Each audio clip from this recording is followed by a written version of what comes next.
할렐루야. 우리 옆에 분들에게 믿음으로 선포합시다. 거룩한 습관을 연습합시다. 거룩한 습관을 연습합시다. 아멘. 여러분, 우리 마음에는요, 두 가지의 씨앗이 있다고 합니다. 하나는 행복의 씨앗이고 또 다른 하나는 불행의 씨앗인데, 우리를 행복하게 만드는 씨앗이 있는 반면에 우리를 불행하게 만드는 씨앗도 있다는 거죠. 중요한 건 이 두 씨앗이 싹을 트게 하거나 자라게 하는 건 무엇으로 인해 가능한 것이냐? 바로 우리의 태도, 우리의 습관 때문에 그렇다는 거죠. 습관적으로 어떤 마음밭에 물을 주느냐, 습관적으로 어떤 마음밭에 영양분을 공급하냐에 따라서 행복의 씨앗이 자라기도 하고 반대로 불행의 씨앗이 자랄 수도 있다는 거예요. 어느 교회 권사님들끼리 여행을 갔다고 해요. 가까운 데도 아니고 멀리 비행기를 타고 여행을 갔다 오는데 얼마나 빡세게 놀았는지, 너무 피곤해서 돌아올 때 다들 골아 떨어진 거예요. 한 3시간 정도 잤을까? 막 코를 골면서 자던 권사님 한 분이 벌떡 일어나더니 이렇게 말하더라는 거예요. 아이고야, 큰일 날 뻔했네. 하마터면 수면제 먹고 자는 걸 잊을 뻔했어. 이러더니 수면제를 다시 입에 털어놓고는 잠을 깊게 청하시더라는 거죠. 그러니까 비몽사몽 이 말을 들은 주변에 있던 권사님들이 크게 웃지는 못하고 속으로 한참 웃었다, 이런 얘기를 들은 적이 있어요. 여러분, 습관은 참 무섭죠. 좋은 습관이든 나쁜 습관이든 그 영향력은 우리가 무시할 수 있는 정도가 아닌 거예요. 우리 그리스도인들도 마찬가지죠.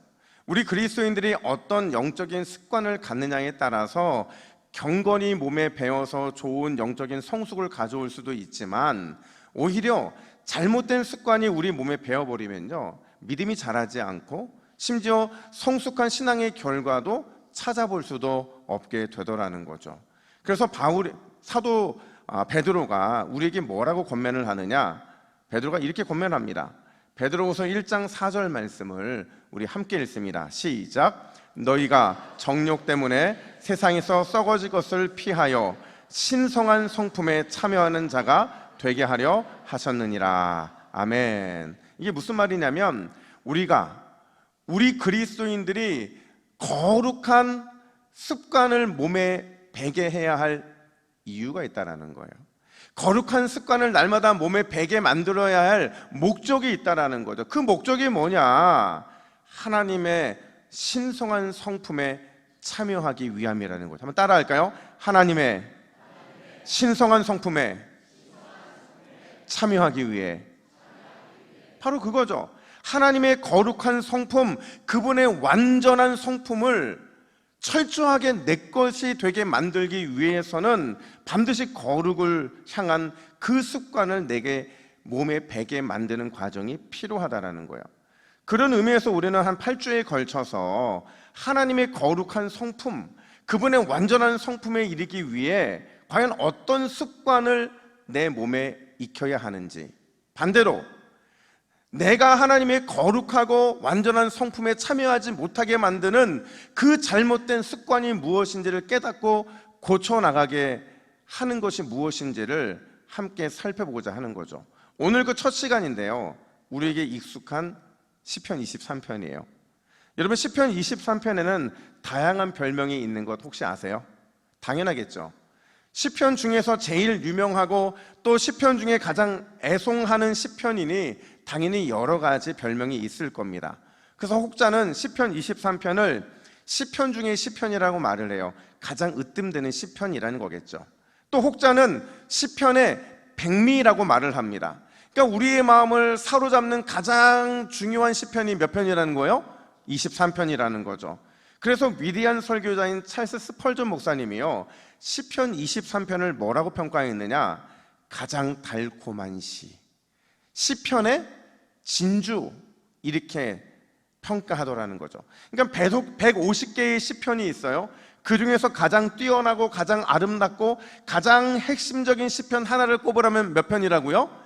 23편이라는 거죠. 자, 여러분, 만약 여러분들에게 시편 23편의 별명을 지으라고 한다면 과연 여러분들은 뭐라고 지으시겠어요? 뭐라고 지으실래요? 여러분이 생각하시기에 어떤 별명이 시편 23편에 가장 잘 어울릴까요? 저는 이렇게 짓고 싶어요. 사망 골짜기의 가치를 발견하게 하는 시편이다. 사망 골짜기의 가치를 발견하게 만드는 시편이라는 거죠. 제가 이렇게 별명을 짓는 이유는 바로 4절 상반절 때문인데요. 다윗이 뭐라고 고백하는지 보세요. 우리 4절 상반절 말씀 함께 읽습니다. 시작. 내가 사망의 음침한 골짜기로 다닐지라도. 아멘. 이걸 좀 더 정확하게 번역하면 나에게 사망의 그림자가 드리울지라도 라는 의미예요. 여러분, 사망의 그림자라는 게 뭘까요? 사망의 그림자는요, 우리를 위협하는 세상의 공격을 의미하는 거예요. 우리를 고통스럽게 하고 우리를 눈물 짓게 만들고 우리를 좌절시키는 수많은 인생의 죽음의 고비들, 그 모든 것들이 바로 사망의 그림자라는 거죠. 근데 중요한 건 바로 그 사망의 음침한 골짜기, 그 사망의 그림자에 오늘 누가 서 있을까요? 다윗이 서 있더라는 거죠. 다윗의 인생 발걸음이 걸어가다 멈춰 선 곳이 바로 사망의 그림자 앞이라는 거예요. 그 사망의 그림자 앞에서 다윗은 세상으로부터 어마어마한 위협을 당하고 있고, 그래서 고통스러워하고 울부짖고 있고 좌절의 공포를 느끼고 있는 거죠. 그런데 바로 그때에 다윗이 뭐라고 선포를 하느냐, 뭐라고 선포하느냐, 1절 하반절 보니까 이렇게 말합니다. 내게 부족함이 없으리로다. 아멘. 여러분, 여기서 부족함이 없다라는 것은요, 그냥 단순히 부족함이 없다 이런 의미가 아니에요. 모든 게 꽉 찬 상태, 완전한 평강이 임한 샬롬의 상태, 바로 그게 부족함이 없다라는 표현의 의미인 거죠. 물론 분명히 다윗은 지금 사망의 음침한 골짜기 한가운데 있어요. 사망의 그림자가 그를 드리웠죠. 세상의 위협이, 인생의 고통스러움과 눈물, 좌절, 절망, 이런 것들이 지금 다윗의 삶에 가득 차 있어요. 그런데도 어떻게 지금 다윗은 완전한 샬롬, 완전한 풍성함 가운데 있다고 자기가 자신 있게 말할 수 있는 걸까? 따라합시다. 사망 골짜기에 가치를 발견했기 때문에. 바로 그거죠. 다윗은 사망 골짜기가 왜 필요한지, 우리 인생에 이게 어떤 유익이 있는지 그거를 발견했기 때문에 비록 지금은 너무 부족한 상태이지만 그럼에도 부족함이 없다, 완전 샬롬하다, 완전 풍성하다라는 고백을 할 수 있었다라는 거예요. 그렇다면 여러분, 다윗이 발견한 사망의 골짜기의 가치, 그 가치는 과연 무엇일까? 첫 번째로요, 여러분, 사망의 골짜기가 우리의 삶에 있어야, 그래야 비로소 우리는 신앙의 신비를 깨닫게 된다는 사실이에요. 여러분, 이 말을 이렇게 표현하면 어떨까요? 우리 하나님께서 사망의 골짜기에 하나님의 큰 은혜를 숨겨 놓으셨다. 우리 하나님께서 우리 인생에서 만나는 수많은 사망의 골짜기에, 사망의 그림자 안에 하나님이 줄 수 있는 최고의 보화, 그 은혜를 숨겨 놓으셨다라는 거죠. 여러분, 세상의 관점에서 보면 사망의 골짜기는 말 그대로 죽음의 골짜기예요. 눈물이 있고요, 고통이 있고요, 낙심이 있고 좌절이 있고 절망이 있는, 그래서 아무런 소망도 찾을 수 없는 곳이 바로 이 사망의 골짜기죠. 그런데 신앙의 관점으로 보면, 믿음의 관점으로 보면 이 사망의 골짜기는 은혜를 담아놓은 그릇이더라는 거죠. 아주 기가 막힌 은혜를 저장해 놓은 우물, 그게 바로 신앙의 관점에서 본 사망의 골짜기더라는 거예요. 어쩌면 다윗도 처음에는 그걸 찾기가 쉽지 않았을 것 같아요. 그래서 늘 그는 시편을 지으면서도 그 시편 속에 자기 마음 한구석에 숨겨져 있는 이런 서운한 마음들을 담아놓고 있는데, 시편 9편 13절을 보세요. 자, 어떤 단어를 쓰는지 한번 봅시다. 시편 9편 13절 함께 읽습니다. 시작. 여호와여, 나를 사망의 문에서 일으키시는 주여, 나를 미워하는 자에게서 받는 나의 고통을 보소서. 아멘. 다윗의 마음에 사망의 문이라는 단어가 있는 거예요. 미워하는 자라는 표현이 남아 있는 거죠. 고통이라는 단어가 계속 그의 마음을 괴롭히고 있는 거예요. 또 시편 18편 4절과 5절은 일종의 다윗의 항의인데 뭐라고 항의하나 보세요. 우리 함께 4절과 5절 같이 읽습니다. 시작. 사망의 줄이 나를 얽고 불의의 창수가 나를 두렵게 하였으며 스올의 줄이 나를 두르고 사망의 올무가 내게 이르렀도다. 자, 다윗이 뭐라고 항의합니까? 도대체 왜 하나님 자꾸 나의 인생에 사망의 줄이, 불의의 창수가, 지옥의 고통이 끊이지 않고 나타나는 겁니까? 도대체 나는 언제까지 사망의 줄과 씨름하고 불의의 창수에 대처해야 되고 지옥의 고통을 감내해야만 하는 겁니까? 라고 항변하고 있는 거죠. 심지어 가족들을 향해서도 어떤 서운함과 속상함을 표현하느냐? 시편 27편 10절에 보니까 내 부모는 나를 버렸다 이렇게 말을 해요. 내 부모까지도 나를 버렸다. 마치 가족들에게 버림을 받은 것처럼 그런 서운함과 속상함과 상처의 쓴뿌리가 지금 다윗 안에 여전히 남아있더라는 거예요. 그런 다윗에게 계속된 사망의 골짜기가 있었고 계속된 사망의 그림자가 있었지만 중요한 것은 그걸 경험하면서 다윗이 중요한 영적인 보화를 깨닫게 되더라는 거죠. 그가 깨달은 영적인 보화가 뭐냐? 4절 상반절 보니까 이렇게 말합니다. 우리 다시 4절 상반절을 함께 읽습니다. 시작. 내가 사망의 음침한 골짜기로 다닐지라도. 여러분, 여기서 다닐지라도라는 것은요 가정의 표현이 아니에요. 만약 그곳에 가게 된다면 사망의 음침한 골짜기를 가게 될지라도 라고 하는 가정의 의미가 아니라 문법을 보면 오히려 반드시 지나가고야 말겠다라는 결단의 의미라고 우리는 볼 수가 있죠. 무슨 말이냐면 지금 다윗은 절대로 골짜기에 머무르지 않겠다라는 거예요. 사망의 그림자 때문에 두려워 멈춰 서지 않겠다는 것이고 그것 때문에 자포자기하지 않겠다는 것이고 오히려 반드시 무조건 통과해 내겠다라는 거예요. 반드시 무조건 뚫고 나가겠다는 의미인 거죠. 왜요? 왜 다윗은 이 사망의 골짜기, 사망의 그림자 앞에서 두려워하거나 멈춰서거나 자포자기하지 않고 오히려 그것을 반드시 통과하겠노라, 뚫고 지나가겠노라, 왜 이런 결단을 하고 있느냐? 여러분, 그 이유는요, 그게 사망의 골짜기가 있어야 할 이유이기 때문에 그래요. 하나님께서 그걸 위해서 우리 인생에 사망의 골짜기, 사망의 그림자를 허락하셨다라는 거죠. 어떤 이유요? 4절 중반절 보니까 이렇게 말합니다. 우리 4절 중반절을 함께 두 번 읽습니다. 시작. 주께서 나와 함께 하심이라. 다시요. 주께서 나와 함께 하심이라. 할렐루야. 여러분, 주께서 나와 함께 하신다라는 걸 한 단어로 뭐라고 그래요? 임마누엘이죠. 임마누엘이죠. 이걸 유진 피터스 목사님은 메시지 성경에서 뭐라고 번역하느냐? 주님께서 나와 함께 걸으시기 때문이라는 거예요. 나와 함께 걸으신다는 것은 내 곁에서 우리와 함께 우리의 발을 맞추어서 동행해 주신다라는 거죠. 이게 여러분, 비록 사망의 골짜기, 사망의 그림자 앞에 있지만 우리가 두려워할 필요도 없고 멈춰설 이유도 없고 자포자기할 이유도 없이 그냥 그것을 통과하고 뚫고 지나가야 될 이유가 된다라는 거예요. 여러분, 제 말이 혹시 맞으면 크게 아멘 해보세요.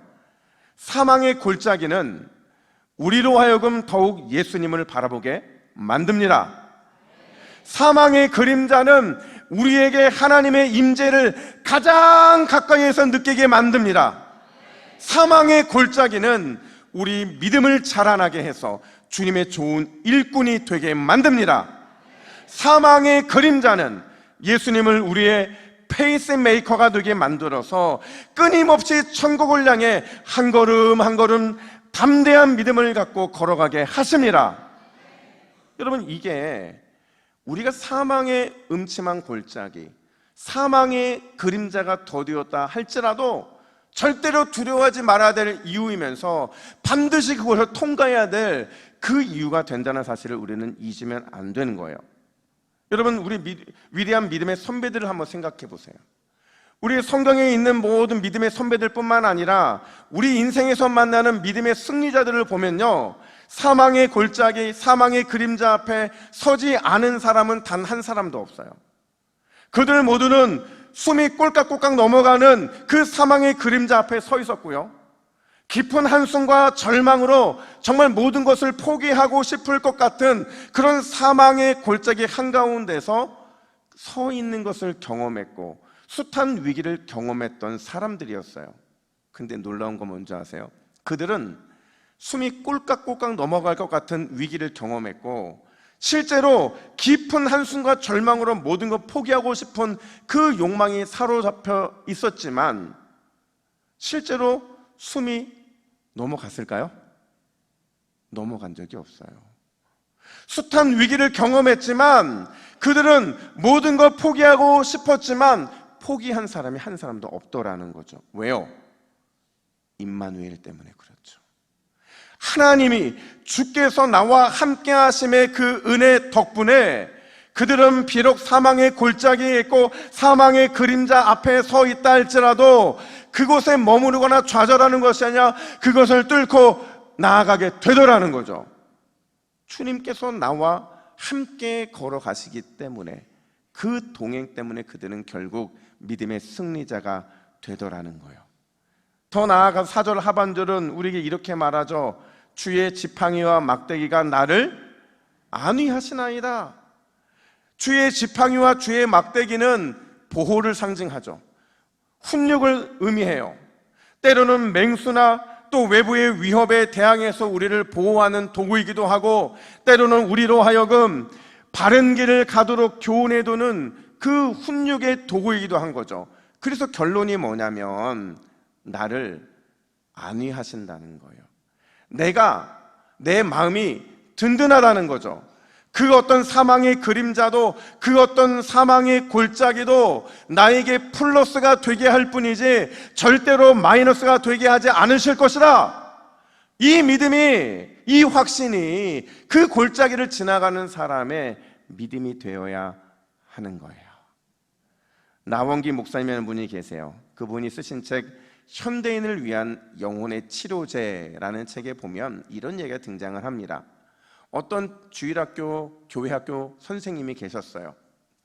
그 선생님이 가르치던 아이 중에는 교통사고를 당해서 지금 의식이 없는 한 아이가 있었대요.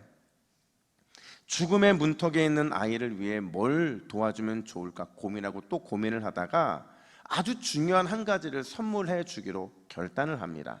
그게 뭐냐면 선생님의 아이를 방문을 해요. 그리고는 의식 없는 그 아이의 손바닥을 핍니다. 그리고 손가락을 하나하나 접어가면서 5개의 영어 단어를 그 아이에게 가르쳐 주는데 그 5개의 영어 단어가 뭐냐? The Lord is your shepherd. The Lord is your shepherd. 무슨 뜻이에요? 여호와가 너의 목자가 되신다. 이 5가지의 단어를 손가락을 하나하나 접으면서 반복 또 반복하면서 이 아이에게 가르쳐 주더라는 거죠. 이게 선생님이 준비한 가장 중요한 선물이었어요. 근데 신기하게도 다음날 아침에 이 아이는 결국 잠에서 깨어나지 못하고 숨을 거두게 되는데 가족들의 증언에 의하면 놀라운 일이 벌어져요. 마지막 죽는 순간까지 혼수 상태였음에도 불구하고 이 아이가 그 선생님이 접어줬던 그 5개의 손가락을 꼭 쥔 채로 그렇게 숨을 거뒀다라는 거예요. 뭘 의미하는 겁니까? 이 아이는 여호와가 나의 목자임을, 그래서 어떤 사망의 그림자도 어떤 사망의 골짜기도 두렵지 않다, 당당히 뚫고 가겠다, 이걸 고백하면서 주님 품에 안기게 되었다라는 거예요. 이게 가족들에게는 너무도 큰 위로가 되었고 이 선생님에게는 큰 은혜가 되었다라는 거죠. 사랑하는 여러분, 여호와는 여러분의 목자이십니다. 여호와는 여러분의 목자가 되어 주십니다.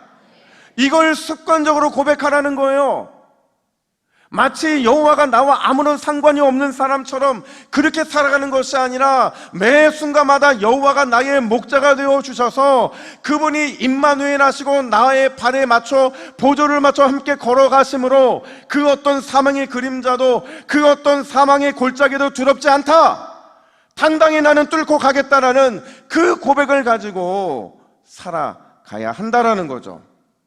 비록 여러분이 사망의 골짜기 그곳에 있고 주님이 여러분들을 그곳에 인도한다 할지라도 그 사망의 그림자가 두려운 상황에서도 우리가 걱정하지 말아야 될 것은, 여러분, 여호와가 나의 목자이면 반드시 사망의 그림자도 사망의 골짜기도 우리에게 플러스가 되게 하실 줄 믿습니다. 이게 이 고백을 습관적으로 할 수 있는 사람이 얻는 유익인 거예요. 우리 인생의 사망의 골짜기에서 이 믿음의 고백을 통해 날마다 더 놀라운 신앙의 신비를 깨닫게 되시기를 예수님의 이름으로 축복합니다. 여러분, 사망 골짜기에 같이 그 두 번째가 있어요. 그 두 번째가 뭐냐? 따라합시다. 잘 들으세요. 여호와께서 평생 우리를 추격하신다.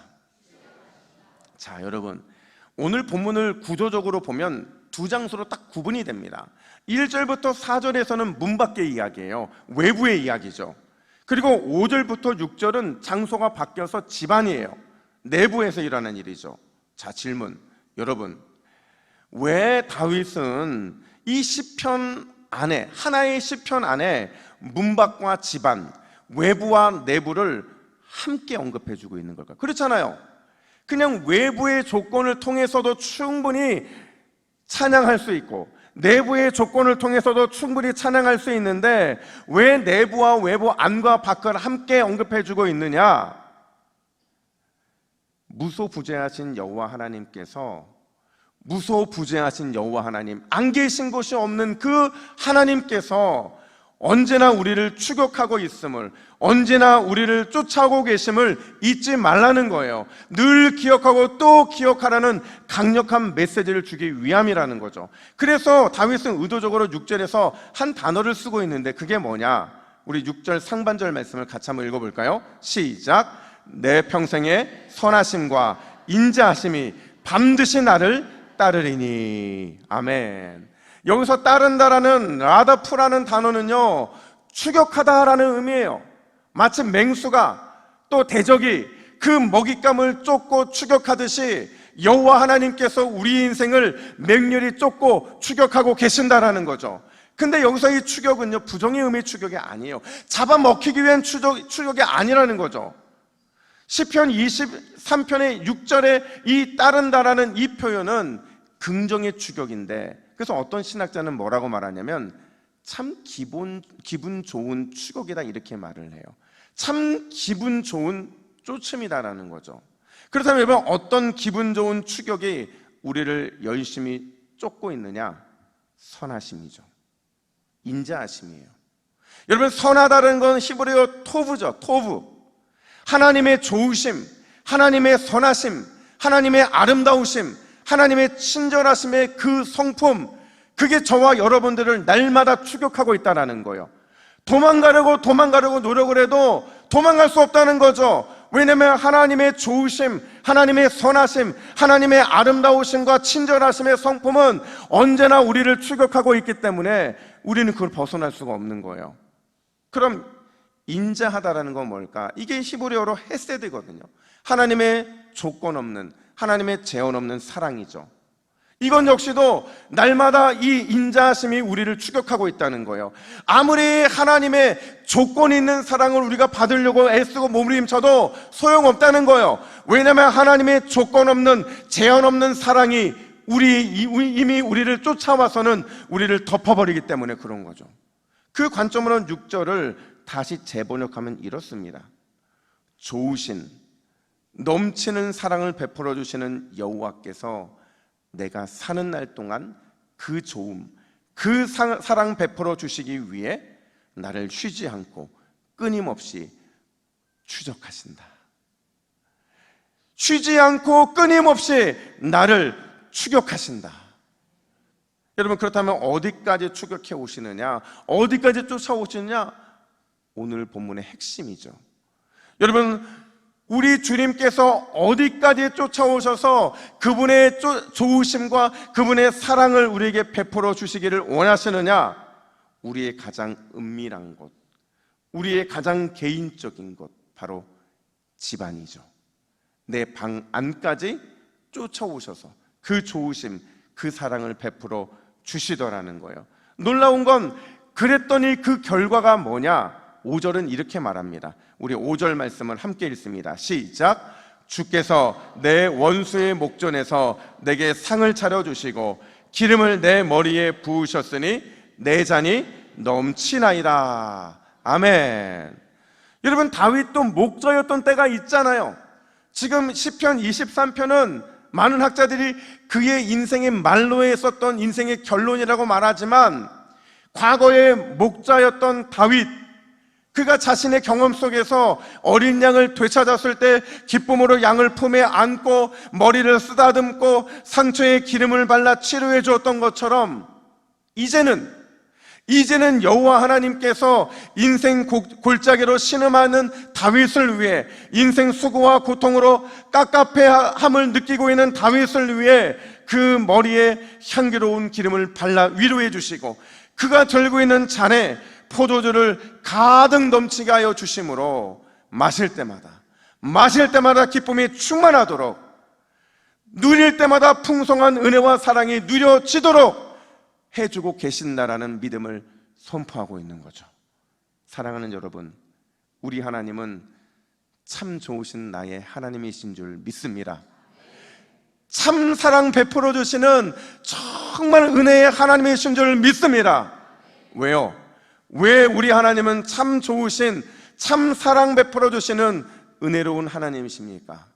그분이 매일, 날마다, 매 시간마다 기분 좋은 추격을 통해서 자기의 선하심과 인자하심으로 우리를 쫓아 결국에는 덮어주시는 분이시기 때문인 줄 믿습니다.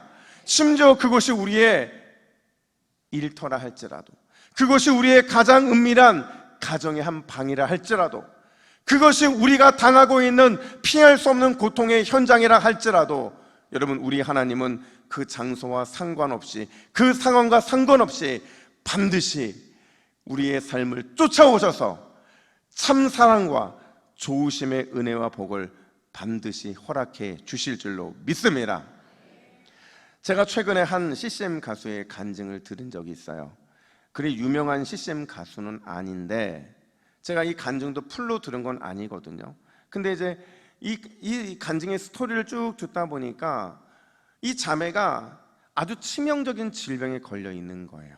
그러니까 본인의 힘으로는 감당할 수 없고, 그냥 의학의 기술, 거기에 이제 기대어 살아가는 자기 인생이 너무 초라하고 너무 힘든 거죠. 심지어 자기가 이 CCM 가수로서의 사명도 감당해야 되는데 과연 이걸 감당할 수 있을까라는 이런 고민이 들고 있었던 그때에 어느 날 그녀에게 찾아와서 주님이 이렇게 말씀하시더라는 거예요. 얘야, 나에게는 5개의 돌이 필요 없단다. 단 하나면 충분하단다. 여러분, 5개의 돌 하면 떠오르는 사람이 누굴까요? 누구예요? 다윗이죠. 사무엘상 17장에 보면 다윗이 골리앗을 향해 나아갈 때 물맷돌 몇 개를 가지고 가져가요? 5개를 호주머니에 넣고 가요. 근데 실제로 골리앗 앞에 사용된 이 물맷돌은 몇 개예요?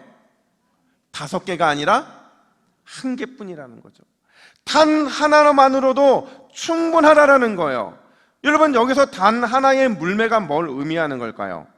이 단 하나의 물매는 믿음이죠. 확신이에요. 어떤 확신이요? 항상 좋으신 하나님, 넘치는 사랑 베푸시는 하나님, 그분은 내가 어디에 있든 언제든지 내가 있는 곳까지 쫓아오셔서는 반드시 좋음의 은혜를 베풀어 주시고 넘치는 사랑으로 나를 승리케 해 주실 것이다. 바로 그 믿음, 그 확신이 이 단 하나의 물매에 담겨 있는 의미라는 거죠. 사랑하는 여러분, 우리 주님께서 오늘 저와 여러분들을 그 믿음, 그 확신으로 부르고 계세요. 부르시고는 선하시고 인자하신 하나님은 어디든지 언제든지 내가 있는 곳까지 추격해 오신다.